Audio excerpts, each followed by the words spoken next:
Lives of the most eminent English poet, ये एक book है जिसे हम लोग शॉर्टर नेम से भी जानते हैं, लाइफ्स ऑफ द पोएट। ये वर्क को सैमुअल जॉनसन के द्वारा लिखी गई है और इसमें शॉर्ट बायोग्राफीज है और क्रिटिकल अप्रेजल है 52 पोएट्स के बारे में। और मेजोरिटी ऑफ द पोएट जो इस बायोग्राफी और क्रिटिकल अप्रेजल में है, उनमें से सब लोग 18th सेंचुरी के दौरान के हैं।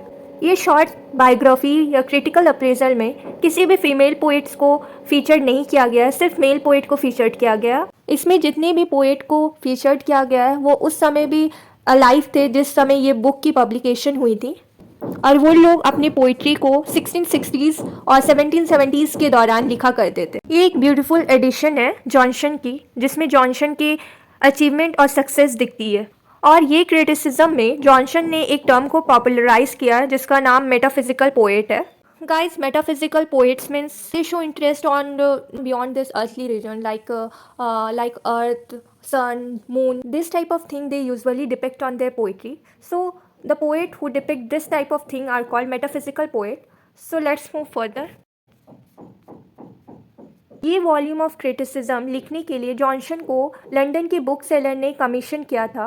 लंदन के बुक सेलर ने उन्हें इस टेक्निक को इंट्रोड्यूस करने के लिए कहा था। उन्होंने कहा था कि जितने भी एग्जिस्टिंग वर्क्स हैं इस दौरान के, उन सारे पोएट्स के बायोग्राफी के ऊपर एक शॉर्ट सा क्रिटिसिज्म लिखिए। बट अल्टीमेटली जॉनसन ने उस चीज़ से टेक ऑफ कर लिया। उन्होंने सिर्फ बायोग्राफिकल मटेरियल ही नहीं दिया 52 पोइट्स के ऊपर, बट उन्होंने क्रिटिकल कमेंट्री भी दिया for the purpose of providing additional reason for readers to buy the actual literary works to which Johnson cast a critical eyes. पर उन्होंने क्रिटिकल कमेंट्री भी दिया उन 52 पोइट्स के बारे में। जॉनसन ने अपने हिसाब से क्रिटिकल कमेंट्री दिया उन 52 पोइट्स को लेकर। वो रीडर्स के लिए एक एडिशनल रीजंस जोड़ दे ताकि रीडर्स इस बुक को खरीदे, और एक ऐसे बुक को खरीदे, एक ऐसे एक्चुअल लिटरेरी वर्क्स को खरीदे जिसमें जॉनसन ने अपना क्रिटिकल पॉइंट ऑफ व्यू दर्शाया है उन 52 पोइट्स को लेकर। जैसे यहाँ पर कुछ राइटर्स के बारे में है, जैसे कि अब्राहम कॉले, John Milton, John Dryden, Joseph Addison and Alexander pope. ये सब कुछ मेजर पोएट हो गए, और कुछ माइनर वंस भी है जैसे कि विलियम कॉलिंस, विलियम शेंस्टन। ये लोग स्ट्राइकिंग थे। जॉनसन का कुछ पर्सनल डिसलाइक था कुछ पोएट्स को लेके जिनकी लाइफ्स के बारे में उन्होंने लिखा है, जैसे कि John Milton, Thomas Gray. Johnson को जॉन मिल्टन और थॉमस ग्रे से कुछ पर्सनल डिसलाइक था, वो उन्हें पसंद नहीं किया करते थे, और इसी चीज़ को लेके बहुत सारे क्रिटिक्स ने आर्ग्यू किया है कि वो प्रीजुडिस थे उनके पोइट्री को लेकर।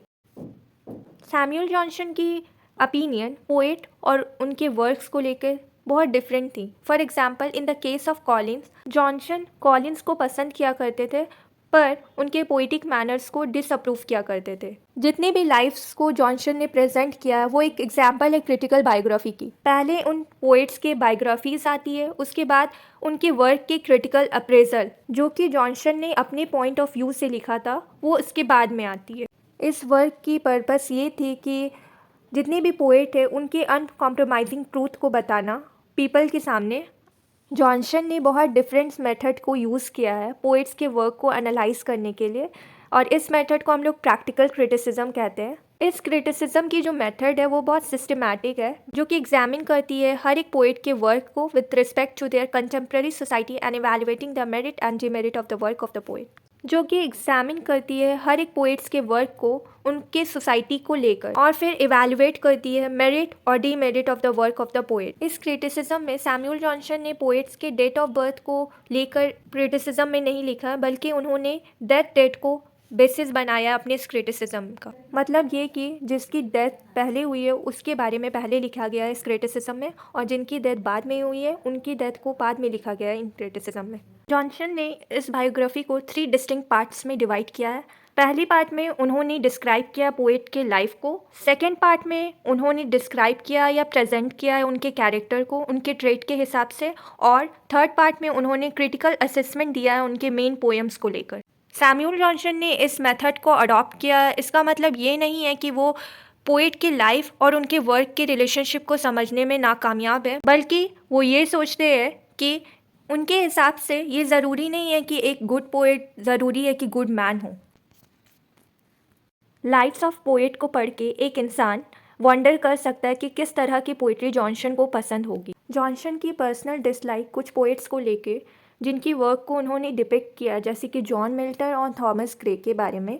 और इसी चीज़ को बेसिस लिया जाता है क्रिटिक्स के द्वारा आर्ग्यू करने का दैट सैमुअल जॉनसन जो थे वो प्रीजुडिस थे उन लोगों की पोइट्री के अगेंस्ट। सैमुअल जॉनसन के हिसाब से पोप की लाइफ बहुत ज़्यादा बेस्ट थी। जब सैमुअल जॉनसन ने पोप और ड्राइडन को कंपेयर किया तो उन्हें ये एक्नॉलेज हुआ कि ड्राइडन जो है वो ग्रेटर पोएट है।